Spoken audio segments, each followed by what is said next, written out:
Assalamualaikum warahmatullahi wabarakatuh. My friend, dimanapun Anda berada, sekarang lagi ramai dengan yang namanya virus corona. Dunia dengan luas 550 juta persegi hanya mampu ditaklukkan dengan virus yang berukuran 150 nanometer. Wallahu a'lam. Allah sedang mendidik kita seberapa jauh kedekatan kita kepada Allah Subhanahu wa taala.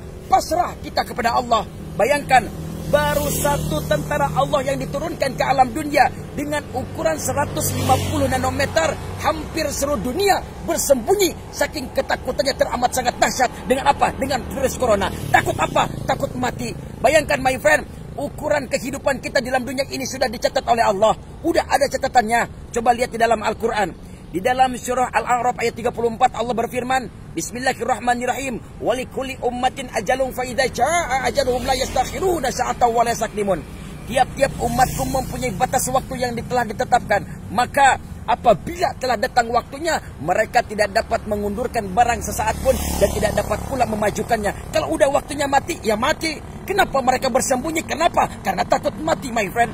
Coba bayangkan, apalagi kalau misalkan Allah turunkan tentara malaikat yang teramat sangat besar. Bayangkan dari ujung mata kanan dan kirinya itu teramat sangat besar, bagaikan timur dan barat. Apakah kita masih mau berkhianat kepada Allah Subhanahu wa taala? Corona, C-nya adalah apa? C-nya adalah cambuk. Kalau misalkan binatang kerbau, tuh ada patung kuda, kalau misalkan dicambuk, mereka teramat sangat kencang. Apa? Larinya.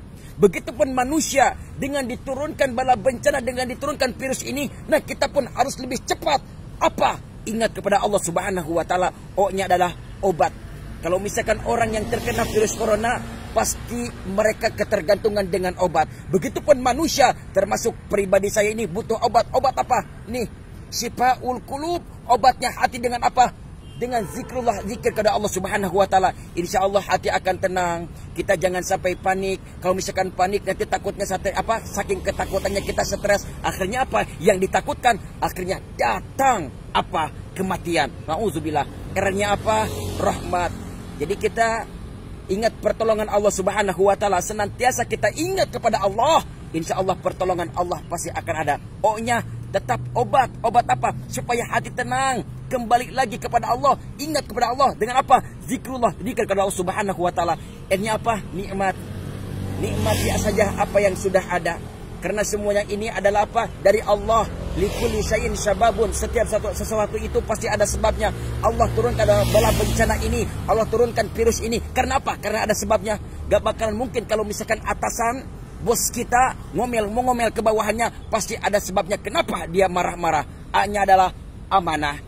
Jadi amanah dari Allah Subhanahu wa taala jangan sampai kita sia-siakan, jangan sampai kita lalaikan. Perintah Allah kita laksanakan dan apa yang dilarang oleh Allah kita jauhi. Itulah amanah kita sebagai beriman kepada Allah Subhanahu wa taala. Oleh sebab itu my friend, janganlah panik, janganlah takut. Tetaplah kita tingkatkan ibadah kita kepada Allah Subhanahu wa taala. Ini adalah cambuk bagi kita sebagaimana jauhnya kita beriman kepada Allah Subhanahu wa taala, mengingat Allah Subhanahu wa taala. Mudah-mudahan bermanfaat. Assalamualaikum warahmatullahi wabarakatuh.